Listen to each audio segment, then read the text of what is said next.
Bismillahirrahmanirrahim. Alhamdulillahi rabbil alamin. Wassalatu wassalamu ala asyrafil anbiya'i wal mursalin wa ala alihi wa sahbihi ajma'in. Allahumma inna nas'aluka ilman nafi'a wa rizqan tayyiba wa amalan mutaqabbala. Allahumma anfa'na bima 'allamtana wa 'allimna ma yanfa'una wa zidna ilma. Allahumma amin. Assalamualaikum warahmatullahi wabarakatuh. Alhamdulillah, bersama kami sekali lagi di dalam rancangan ataupun program Indahnya Ramadan yang dibawakan khas oleh Akademi Al-Mukarramah. Sebelum kita meneruskan perbahasan kita pada hari ini, suka saya untuk mengajak tuan-tuan, puan-puan, sidang pendengar sekalian untuk like video kami dan subscribe channel YouTube kami Akademi Al-Mukarramah dan tekan butang loceng untuk mendapatkan video-video daripada kami. Tajuk perbahasan kita pada hari ini ialah wanita haid, puasa dan solat. Di dalam isu ini ada beberapa masalah. Dan insya-Allah saya akan sebutkan 3 masalah di dalam isu ini, wanita haid, antara puasa dan solat. Yang pertama saya akan sebutkan berkenaan hukum orang haid. Adakah mereka diwajibkan ataupun diharamkan untuk bersolat dan berpuasa? Yang kedua, adakah apabila orang haid, orang yang didatangi haid meninggalkan solat dan puasa, adakah perlu mengqada ataupun menggantikan kedua-duanya?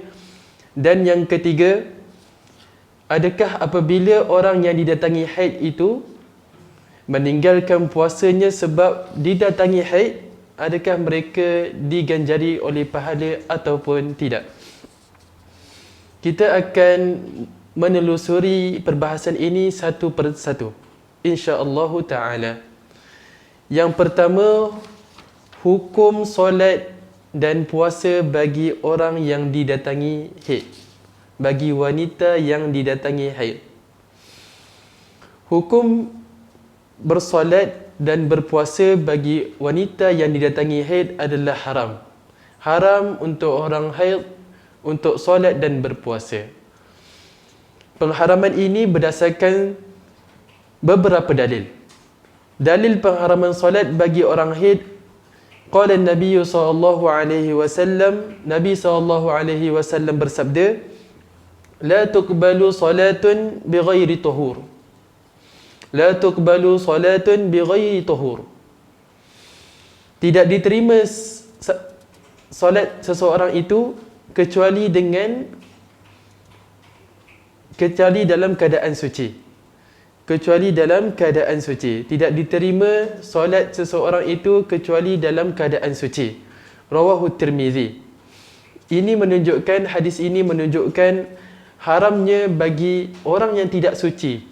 Tidak kira dia berhadas besar ataupun kecil ataupun dia menanggung najis, tidak sah solat seseorang itu jika tidak bersuci.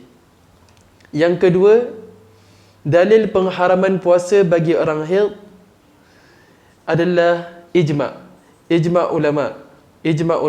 Qala Ibnu Qudamah fil Mughni, ajma'a ahlul ilmi ala anna al-haidha wan nufasa'a la yahillu lahum as-sawm wa annahuma yuftirani Ramadan wa yaqdiyani wa annahuma idza samata lam yujzi'ahuma as-sawmu. Ibnu Qudamah di dalam Mughni, di dalam kitabnya Al-Mughni menyatakan, telah sepakat ulama-ulama bahawasanya orang yang didatangi haid dan orang yang dalam keadaan nifas tidak sah, tidak boleh untuk berpuasa. Dan mereka hendaklah berbuka ketika Ramadan, dan apabila telah habis tempoh haid mereka ataupun telah habis Ramadan, hendaklah mereka ganti puasa mereka itu. Wa annahuma idza samata lam yujzihuma as-shaum. Dan mereka, kalaupun mereka berpuasa ketika mereka didatangi haid, puasa mereka itu tidak mengangkat kefarduan di atas diri mereka. Dan berkata Imam An-Nawawi di dalam kitabnya Al-Majmu', fa'ajma'atil ummah ala tahrimis sawm ala al-haidhi wan nufasa wa ala annahu la yasihu sawmuha. Berkata pula Imam An-Nawawi di dalam kitabnya Al-Majmu', umat ini telah bersepakat bahawasanya puasa itu diharamkan ke atas orang haid dan orang nifas, dan tidak sah jika dilakukan oleh mereka berdua. Dan disokong juga oleh apa yang difahami daripada sabda Nabi SAW.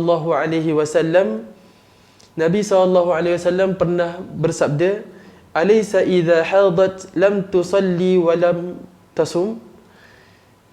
Pada suatu hari Nabi SAW pernah bertanya pada sahabat-sahabat, bukankah orang wanita-wanita ini jika dia didatangi haid, mereka tidak bersolat dan mereka tidak berpuasa? Nabi SAW pernah bertanya soalan ini kepada para sahabat, menunjukkan pada zaman Nabi lagi, wanita-wanita apabila didatangi oleh haid, mereka tidak bersolat dan mereka tidak berpuasa. Hadis ini diriwayatkan oleh Imam Bukhari. Setelah kita nyatakan bahawa ibadah puasa dan solat itu diharamkan untuk untuk wanita yang didatangi haid, maka ia menimbulkan satu persoalan yang besar. Adakah perlu untuk wanita ini menggantikan ibadah puasa dan solatnya? Jawapannya, hukumnya adalah solat yang ditinggalkan kerana haid tidak perlu diganti. Solat yang ditinggalkan kerana haid tidak perlu diganti. Yang kedua, puasa yang ditinggalkan kerana haid perlu diganti. Hukum ini berdasarkan hadis Nabi SAW. An Mu'adzah qalat, sa'altu Aisyah radhiyallahu anha faqultu ma balul haidi taqdi as-sawma wa la taqdi as-salah. Faqalat aharuriyatun anti? Qultu lastu biharuriyah walakinni as'al. Qalat kana yusibuna dhalik fanu'maru biqada'i as-sawm wa la nu'maru biqada'i as-salah. Rawahu al-Bukhari wa Muslim. Pada suatu hari, Mu'adzah, Mu'adzah, seorang tabi'in rahimahullah, berkata, dia bertanya kepada isteri Nabi SAW, Aisyah radhiyallahu anha, kenapakah orang yang didatangi haid ini perlu menggantikan puasa tapi tidak perlu menggantikan solat? Maka apabila Aisyah radhiyallahu anha mendengar persoalan ini, beliau merasakan ada unsur-unsur tidak setuju dengan hukum Allah Subhanahu wa taala.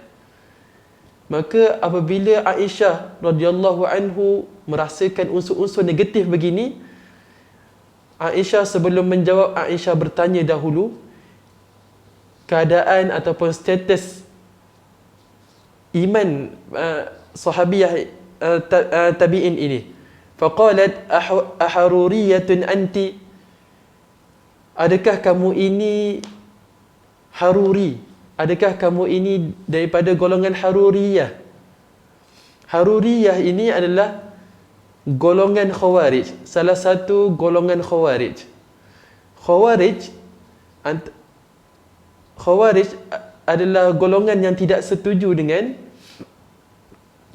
antara golongan yang tidak setuju dengan hukum-hukum Allah Subhanahu wa taala. Antara yang mereka tak setuju adalah masalah qada puasa dan qada solat. Bagi mereka, qada solat sama dengan qada puasa. Solat puasa perlu diganti, solat juga perlu diganti. Sebab itu Aisyah radhiyallahu anha bertanya kepada tabi'in ini, Mu'adzah ini, tentang keadaan status dia. Maka tabi'in ini Mu'adzah pun berkata, lastu biharuriyah. Aku ini bukanlah haruriyah. Aku ini bukanlah daripada golongan haruriyah, daripada golongan khawarij. Walakinni as'al, tetapi aku ingin bertanya sahaja. Qalat, maka jawab Aisyah, kana yusibuna dhalik. Kami pun pernah didatangi oleh haid ketika zaman Nabi SAW, fanu'mar biqada'is saum wala nu'mar biqada'is salah. Dan kami diperintahkan untuk menggantikan puasa yang kami tinggalkan, tetapi kami tidak pula diperintahkan untuk menggantikan solat-solat yang kami tinggalkan. Hadis ini diriwayatkan oleh Bukhari dan Muslim. Imam An-Nawawi rahimahullah dalam Minhaj, dalam kitabnya Al-Minhaj Syarah Sahih Muslim berkata, hadzal hukum muttafaqun alaih. Ajma'a al-muslimuna ala anna al-haidha wan-nufasa la tajibu alaihim as-salatu wala as-sawm fil hal, wa ajma'u ala annahu la yajibu alaihima qada'u as-salah, wa ajma'u ala annahu yajibu alaihima qada'u as-sawm. Imam An-Nawawi berkata ketika mensyarahkan hadis ini, hadzal hukum muttafaq alaih. Hukum bahawasanya puasa perlu diganti dan solat tidak perlu diganti ini adalah hukum yang disepakati. Ajma'al muslimun. Umat Islam seluruhnya telah bersepakat bahawa orang-orang haid dan orang-orang nifas tidak sah, tidak wajib untuk mereka melaksanakan solat dan berpuasa di bulan Ramadan ketika mereka didatangi haid. Wa ajma'u, dan umat ini juga bersepakat bahawasanya mereka tidak perlu menggantikan solat-solat yang ditinggalkan kerana haid. Dan mereka juga bersepakat bahawasanya mereka tidak perlu untuk menggantikan puasa-puasa yang ditinggalkan kerana haid. Apakah hikmah di sebalik puasa perlu diganti dan solat tidak perlu diganti? Imam An-Nawawi menyatakan, qala al-ulama wal farqu bainahuma anna as-salata kathiratan mutakarrirah fayashqa qada'uha بخلاف الصوم فإنه يجب في السنة مرة واحدة. Imam An-Nawawi menyatakan, ulama-ulama telah berkata beza antara dua ibadah ini, solat dan puasa. Kenapa solat tidak perlu diganti dan puasa perlu diganti? Kerana solat itu banyak dan ianya berulang-ulang setiap hari. 5 kali sehari kita perlu melaksanakan solat. Maka apabila orang haid yang setiap bulan didatangi haid terpaksa meninggalkan solat dan perlu menggantikan solat semula, itu adalah satu bebanan yang sangat berat untuk dilakukan. Bertentangan dengan puasa. Puasa itu hanya datang setahun sekali sahaja dan ianya disyariatkan atas hikmah-hikmah yang tertentu, maka sangat mudah untuk diganti jika ditinggalkan disebabkan oleh haid. Itulah hikmahnya Allah Subhanahu wa ta'ala ini sangat lembut dan kasih kepada wanita-wanita. Apabila dia melihat bahawa ganti solat itu menyusahkan mereka, maka Allah Subhanahu wa ta'ala menjatuhkan hukuman tidak perlu menggantikan solat. Apapun, tahu ataupun tidak tahu hikmahnya, yang penting kena ikut apa yang Allah dan Rasulullah SAW tetapkan. Firman Allah Subhanahu wa ta'ala di dalam surah Al-Ahzab ayat yang ke-36, "Wa ma kana lil mu'minin wa la mu'minatin idza qadallahu wa rasuluhu amran ay yakuna lahumul khiyaratu min amrihim wa man ya'sillaha wa rasulahu faqad dhalla dhalalan mubina." Dan tidaklah harus bagi orang-orang yang beriman lelaki dan perempuan, apabila Allah dan Rasulnya telah menetapkan keputusan mengenai sesuatu perkara, tidaklah harus mereka mempunyai hak memilih ketetapan sendiri mengenai urusan mereka. Masalah yang terakhir, iaitu masalah yang ketiga, yang kita nyatakan sebentar tadi adalah dapat pahala ataupun tidak jika ditinggalkan puasa disebabkan didatangi haid. Ulama-ulama berbeza pendapat kepada dua pendapat. Yang pertama, orang-orang wanita-wanita yang meninggalkan puasa kerana didatangi haid tidak akan mendapat sebarang pahala. Tidak akan mendapat sebarang pahala. Dalilnya adalah kerana mereka diperintahkan untuk mengqadakkan puasa mereka tersebut. Apabila mereka mengqadakkan, berjaya mengqadakkan ataupun menggantikan puasa mereka tersebut, maka mereka mendapat pahala. Jika mereka tidak berjaya untuk mengqadakkan puasa mereka tersebut, maka mereka tidak mendapat apa-apa. Yang kedua, pendapat yang kedua, wanita-wanita haid yang didatangi haid lalu terpaksa meninggalkan puasanya mendapat pahala di sisi Allah Subhanahu wa taala dengan dalil dan alasannya sebab mereka akur tentang perintah Allah Subhanahu wa taala. Bila Allah Subhanahu wa taala larang para wanita haid untuk tidak melaksanakan puasa pada bulan Ramadan, maka mereka meninggalkan puasa disebabkan untuk mentaati perintah Allah, maka mereka mendapat pahala. Hal ini bertepatan dengan sabda Nabi SAW, "Idza marida al-'abdu aw safara, kutiba lahu mithlu ma kana ya'malu muqiman sahiha." Jika seseorang hamba itu sakit atau bermusafir, akan dituliskan baginya ganjaran seperti mana ganjaran amalannya ketika dia tidak bermusafir dan sihat. Ulama-ulama memasukkan masalah haid ini di dalam masalah seseorang itu sakit. Maka kita katakan pendapat kedua adalah lebih kuat kerana yang pertama, wanita-wanita haid ini meninggalkan puasa bukan sebab sengaja. Mereka mentaati perintah Allah dan mereka meninggalkan larangan Allah, iaitu larangan untuk berpuasa pada bulan Ramadan ketika mereka didatangi haid. Yang kedua, berdasarkan hadis yang kita bacakan ini, mereka mendapat pahala seperti mana kalau mereka itu sehat, mereka tidak didatangi haid, mereka beramal. Begitu jugalah mereka mendapat pahala yang sama.